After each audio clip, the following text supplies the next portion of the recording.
Hi good morning. അപ്പോൾ നമ്മുടെ ഇന്നത്തെ റെസിപ്പി എന്ന് പറയുന്നത് ഒരു താറാവ് മുട്ടയിൽ ഉണ്ടാക്കിയ സ്റ്റൂ ആണ് കേട്ടോ. താറാവിൻ്റെ മുട്ട ഉപയോഗിച്ച് ഞാൻ അധികം റെസിപ്പീസ് ചെയ്യാറില്ല. താറാവിൻ്റെ മുട്ട ഉപയോഗിച്ച് ചെയ്യാത്തത് എന്താണെന്ന് വെച്ചിട്ടുണ്ടെങ്കിൽ എല്ലാവർക്കും ഈസിലി അവൈലബിൾ കോഴിമുട്ടയാണ്. അതുകൊണ്ടാണ് കോഴിമുട്ടയിൽ ഉണ്ടാക്കുന്നത്. ഇത് സാധാരണയിൽ നിന്ന് വ്യത്യസ്തമായിട്ട് ചെറിയ ചെറിയ വ്യത്യാസങ്ങളേ ഉള്ളൂ. എന്താണെന്ന് വെച്ചാൽ സാധാരണ നമ്മൾ സ്റ്റൂ ഉണ്ടാക്കുമ്പോൾ കുറച്ച് വേറെ വെജിറ്റബിൾസും കൂടി ആഡ് ചെയ്തിട്ടാണ് സ്റ്റൂ ഉണ്ടാക്കാറുള്ളത്. ഇത് മുട്ട മാത്രം ചേർത്തിട്ടാണ് സ്റ്റൂ ഉണ്ടാക്കിയിട്ടുള്ളത്.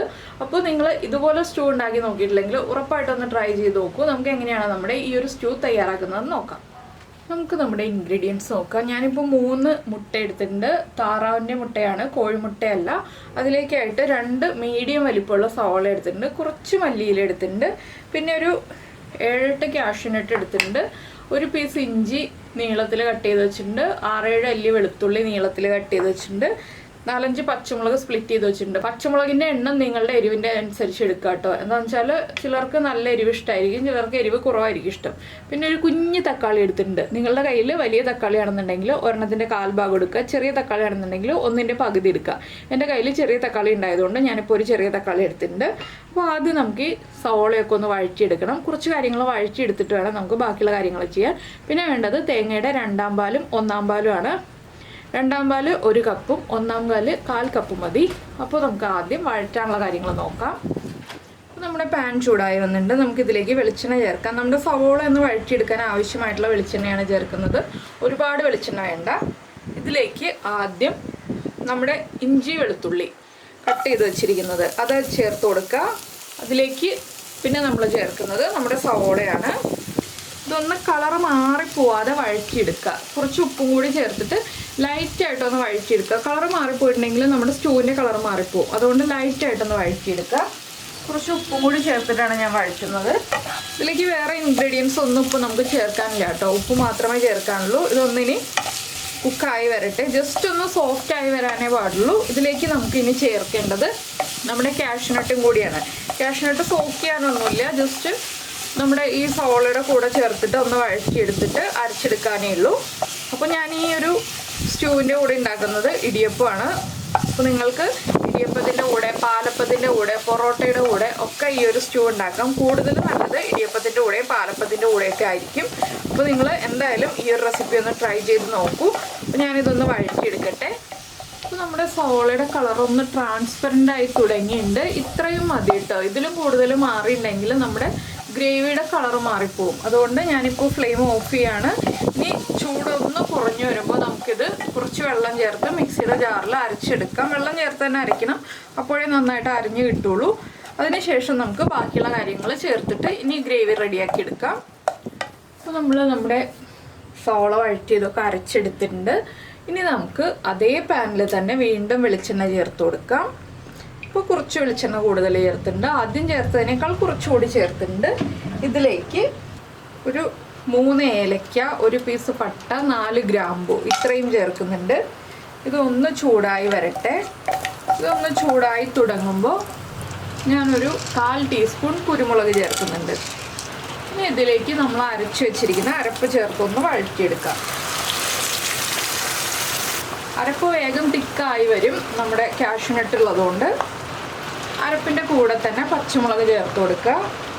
ഇനി ഇതൊന്ന് ഇളക്കി ഒന്ന് തിക്കാക്കി എടുക്കുക. വേഗം തന്നെ തിക്കാവും കേട്ടോ. കാഷ്യൂനട്ട് ഉള്ളതുകൊണ്ട് നമ്മൾ കുറച്ച് വെള്ളം ചേർത്ത് അരയ്ക്കണം, അല്ലെങ്കിൽ വല്ലാതെ തിക്ക് പേസ്റ്റ് ആയി പോവും.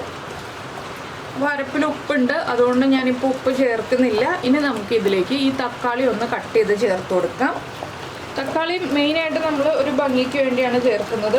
പുളിക്ക് അത്ര ഇമ്പോർട്ടൻസ് ഇല്ല, അത്ര പുളിയൊന്നും വേണമെന്നില്ല. ഞാനിപ്പോൾ ജസ്റ്റ് ഒന്ന് റൗണ്ടിൽ കട്ട് ചെയ്ത് ചേർക്കുന്നുണ്ട്. ഒരു 4 പീസായിട്ട് കട്ട് ചെയ്ത് ചേർക്കുന്നുണ്ട്. പിന്നെ ചേർക്കുന്നത് ഒരു 1/2 ടീസ്പൂൺ നമ്മുടെ ഗരം മസാലപ്പൊടി.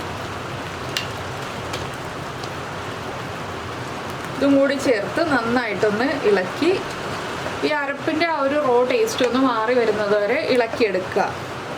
വളരെ ഈസിയാണ് കേട്ടോ ഈ ഒരു സ്റ്റൂ ചെയ്യാനായിട്ട്. ഈ സമയത്ത് നമ്മൾ ചെയ്യേണ്ട ഒരു കാര്യം എന്താണെന്ന് വെച്ചിട്ടുണ്ടെങ്കിൽ ഇതിലേക്ക് കുറച്ച് കുരുമുളക് പൊടി ചേർക്കണം. കുരുമുളക് നമ്മൾ ചേർത്തിട്ടുണ്ട്, എങ്കിലും കുറച്ച് കുരുമുളക് പൊടിയും കൂടി ചേർത്ത് കൊടുക്കണം. ഒരു 1/4 ടീസ്പൂൺ കുരുമുളക് പൊടി ചേർത്തിട്ടുണ്ട്.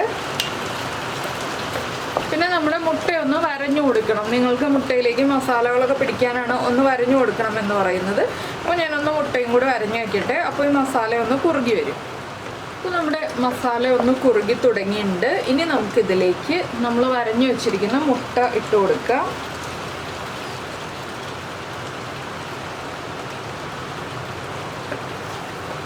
മുട്ടയിലേക്കും കൂടി ആ മസാലയൊക്കെ ഒന്ന് പിടിച്ചു വരട്ടെ. ഒന്നും കൂടി ഒന്ന് ഇളക്കി കൊടുക്കുക. ഇതിലേക്ക് ഇനി നമുക്ക് തേങ്ങാപ്പാൽ ഒഴിച്ചു കൊടുക്കാം. തേങ്ങയുടെ 2ാം പാലാണ്. 2ാം പാൽ നിങ്ങൾക്ക് എത്രത്തോളം ഗ്രേവി ആവശ്യമുണ്ടെന്നുള്ളതനുസരിച്ച് ഒഴിച്ചു കൊടുക്കുക.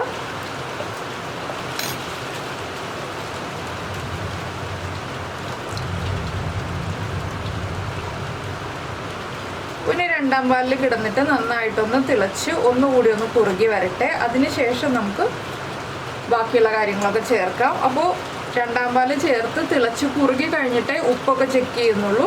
ഇപ്പോൾ തന്നെ ഉപ്പ് ചെക്ക് ചെയ്യുന്നില്ല.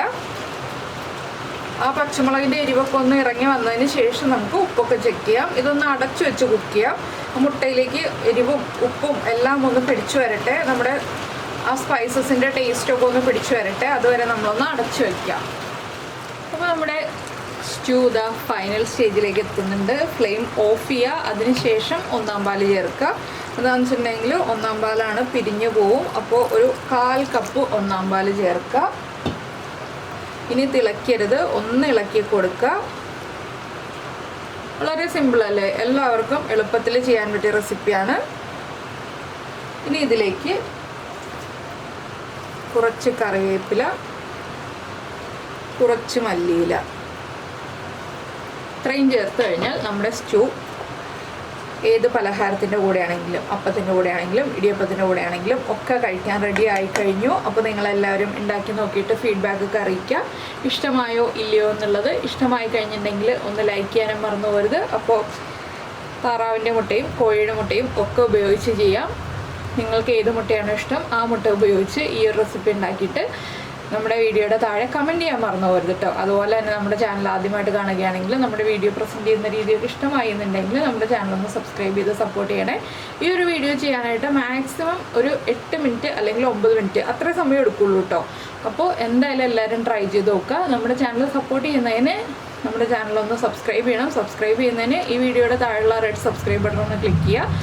അതിൻ്റെ റൈറ്റ് സൈഡിലുള്ള ബെല്ലൈക്കനും ക്ലിക്ക് ചെയ്യുക. അപ്പോൾ ഓളെന്ന് പറഞ്ഞിട്ടൊരു ഓപ്ഷൻ കാണാം. ആ ഓളും കൂടി പ്രസ് ചെയ്തിട്ടുണ്ടെങ്കിൽ ഞാൻ എപ്പോഴും വീഡിയോ അപ്ലോഡ് ചെയ്യുമ്പോൾ നിങ്ങൾക്ക് നോട്ടിഫിക്കേഷൻ വരും. ഇപ്പോൾ ഇവിടെ പുറത്ത് നല്ല മഴയാണ്. അപ്പോൾ ഞങ്ങൾ എന്തായാലും ഈ ഒരു സ്റ്റ്യൂ ഒക്കെ കൂട്ടി ബ്രേക്ക്ഫാസ്റ്റ് കഴിക്കട്ടെ. അപ്പോൾ ഇന്നത്തെ ബ്രേക്ക്ഫാസ്റ്റ് ഇടിയപ്പമാണ്. അപ്പോൾ എന്തായാലും നമുക്ക് നമ്മുടെ അടുത്ത റെസിപ്പിയുമായിട്ട് അടുത്ത ദിവസം വീണ്ടും കാണാം.